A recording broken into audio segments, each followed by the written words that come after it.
It's 6:30. We'll go ahead and call the meeting to order. I am going to initiate the vote for roll call. If you are all ready, is everyone ready? You may vote.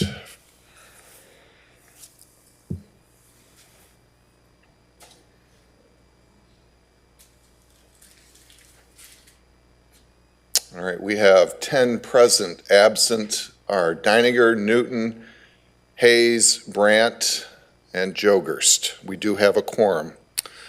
Mr. Frick, would you mind leading us in prayer? And Mr. Bush, since Mr. Brandt's gone, would you mind leading the pledge?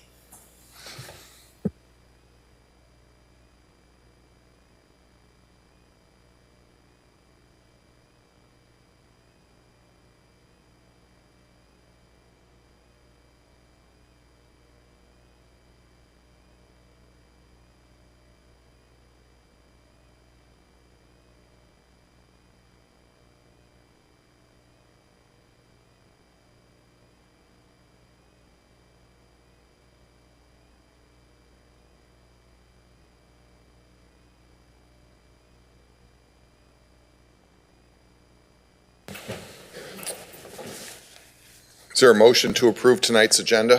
By Mr. Bush, second by Mrs. Baker. Is there any discussion on the agenda? Seeing none, you may go ahead and vote.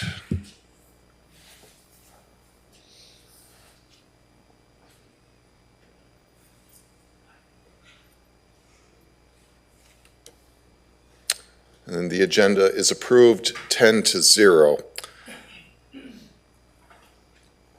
Is there an approval of the November 10th, 2025 minutes by Mr. Bush? Is there a second? By Mr. Diddens. Any discussion on the minutes? Seeing none, you may go ahead and vote.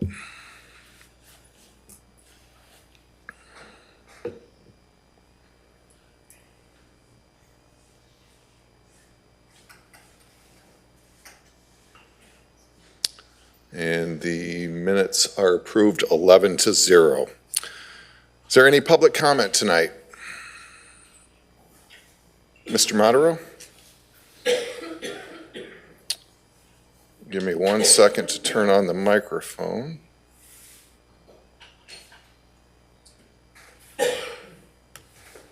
Should be good to go, sir. Adam Modero. I live in my wife's house. So I'm not a golfer. Someone of my height and physical ability doesn't play golf unless there's a windmill to shoot around. But I know there's a lot of golfers in the room tonight. I heard a couple of you bemoaning the coming weather. I have an opportunity for you. On January 31st, you get to play golf and rebuild a prairie at the same time. So Stephenson Dells Nature Preserve over in Rockford recently acquired a defunct golf course, the former Elliott Golf Course. I don't know if any of you know it.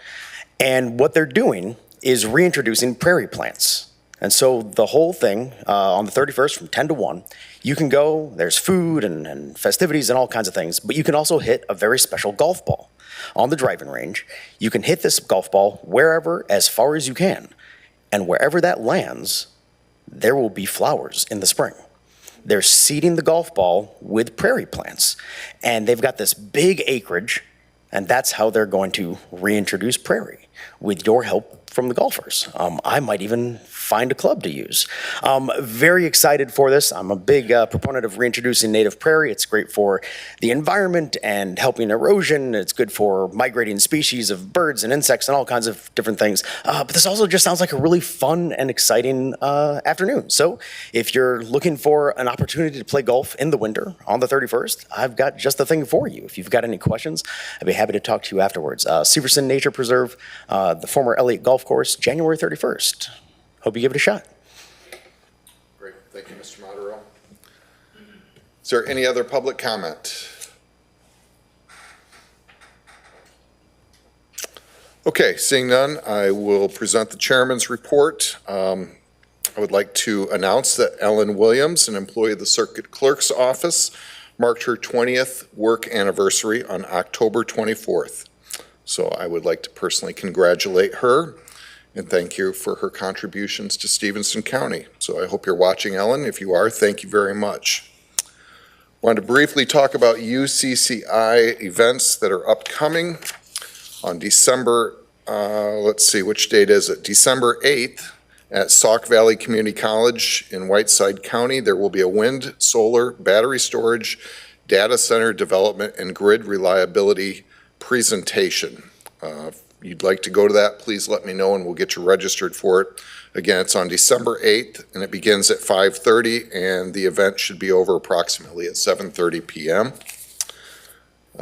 Next up for UCCI, and I talked about this last 2 weeks ago, I guess it was, on February 21st through the 24th, National Association of Counties is holding its annual legislative conference in Washington, D.C.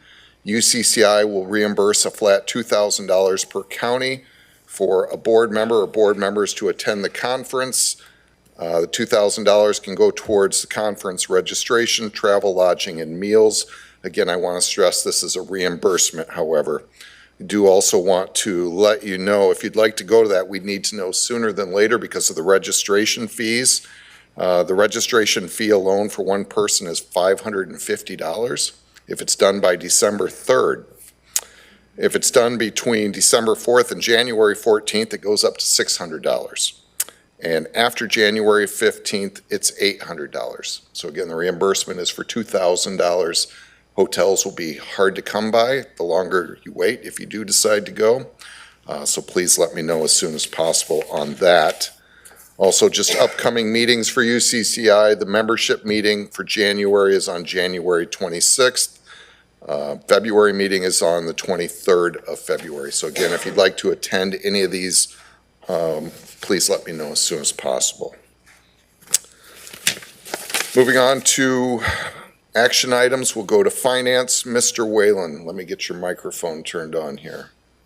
You may go ahead, sir. Thank you, Mr. Chairman. We are at a point where I am going to read part of this. The annual appropriation ordinance of Stephenson County, State of Illinois for fiscal period beginning January 1st, 2026 and ending December 31st, 2026. The Finance Committee, Finance and Procurement Committee of the County Board of Stephenson County, Illinois would respectfully recommend the following schedule of proposed appropriations to be known as the annual appropriation ordinance for the County of Stephenson, State of Illinois for the fiscal period beginning January 1st, 2026 and ending December 31st, 2026 for all corporate purposes for said fiscal period of said county. Now, the rest of that has been public information, so I'm not going to read through the whole thing, but I would move that this ordinance be approved as presented with the budget that was presented 2 weeks ago for 2026. That is a motion. Mr. Whalen's motion by Mrs. Hayes. What I'd like to do is have Finance Director DeWall come up and talk about a few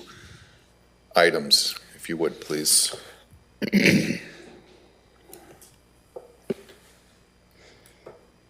right.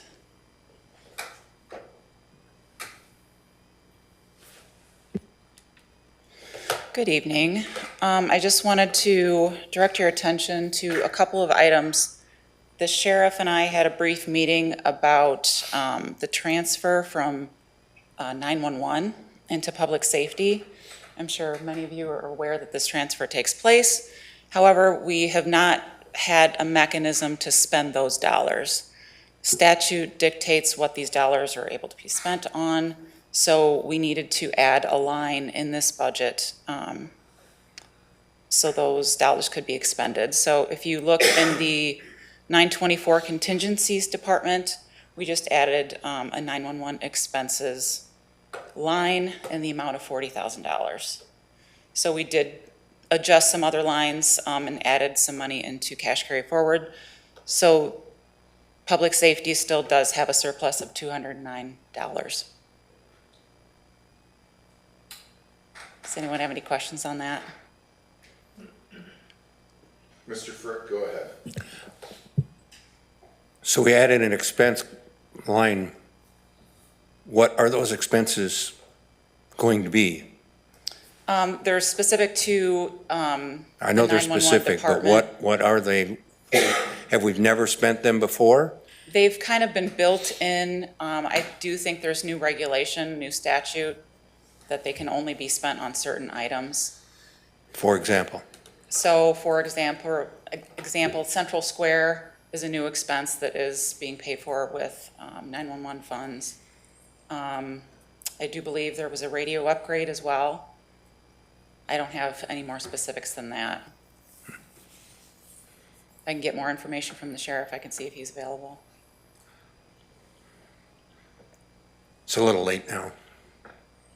Okay. Anything else, Mr. Frick? No, Any other questions for Director DeWall? Is there anything else you'd like to share?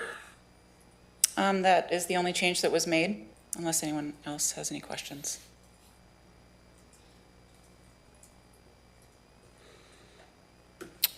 Okay. There's a motion on the second and a second on the floor to approve as presented. You may go ahead and vote.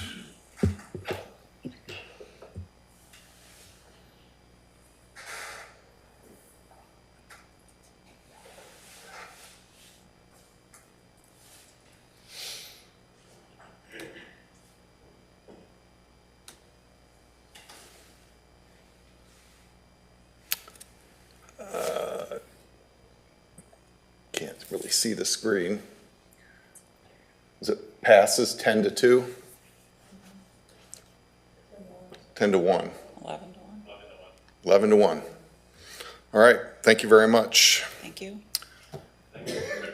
Is there any public comment?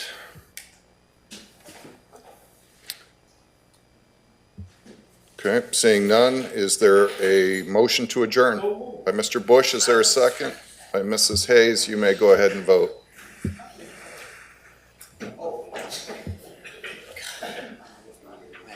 I guess at 9 o'clock missed it by that much.